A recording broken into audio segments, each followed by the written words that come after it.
Dans l'actualité également, ces célébrations de Pâques, elles atteignent leur apogée ce dimanche. Le monde catholique a les yeux rivés sur les balcons du Vatican pour la traditionnelle bénédiction Urbi et Orbi à la ville et au monde. Mais cette année, en raison de son état de santé, le pape François pourrait déléguer cette tâche à un autre ecclésiastique. Il est toujours convalescent.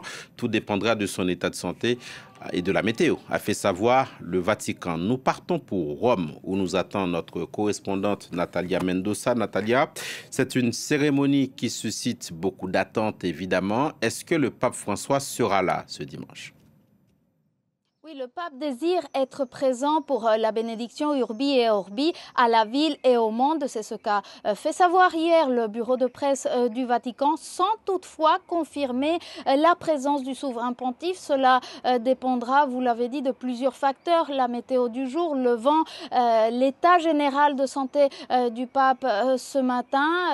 On le sait, il est toujours convalescent suite à sa récente hospitalisation, mais pendant cette semaine sainte, il est apparu en public à plusieurs occasions. Il a salué les fidèles à la fin de la messe du dimanche des Rameaux. Jeudi saint, il s'est rendu dans une prison ici à Rome. Hier, il est apparu dans la basilique Saint-Pierre. Des sorties de plus en plus fréquentes pour le souverain pontife, qui sont le reflet de la volonté du pape d'envoyer un signal clair à la communauté catholique pour dire en substance que malgré sa faiblesse physique, il est là, il est présent, il va mieux, il reste aux commandes, il reste le patron de l'Église catholique et il n'a pas l'intention de jeter l'éponge. Incertitude autour de la présence du pape François, certitude en revanche, Natalia, sur la présence du très catholique vice-président américain J.D. Vance. Il est à Rome, on le sait.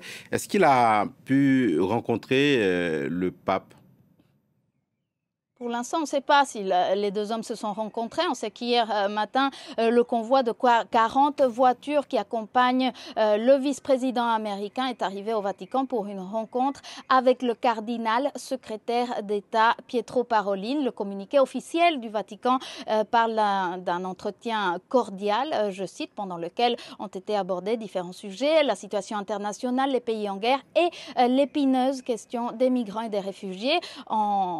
Épineuse car on sait qu'entre le pape François et l'actuelle administration américaine, ce sont deux visions du monde radicalement opposées. Il y a une véritable fracture idéologique profonde. On sait que le pape se présente comme le défenseur des migrants. En février dernier, dans une lettre aux évêques américains, il a critiqué ouvertement les expulsions massives voulues par Donald Trump. Pendant la campagne électorale américaine, le pape a qualifié de folie les attitudes hostiles vis-à-vis des migrants. L'administration Trump, pour sa part, accuse l'épiscopat américain d'utiliser des fonds fédéraux pour porter soutien aux migrants clandestins. Et Donald Trump a nommé comme ambassadeur près le Saint-Siège un catholique proche des milieux ultra-conservateurs, ouvertement critique envers le pape François. Donc, malgré cette visite du vice-président américain, on semble plutôt se diriger vers un durcissement des rapports entre les États-Unis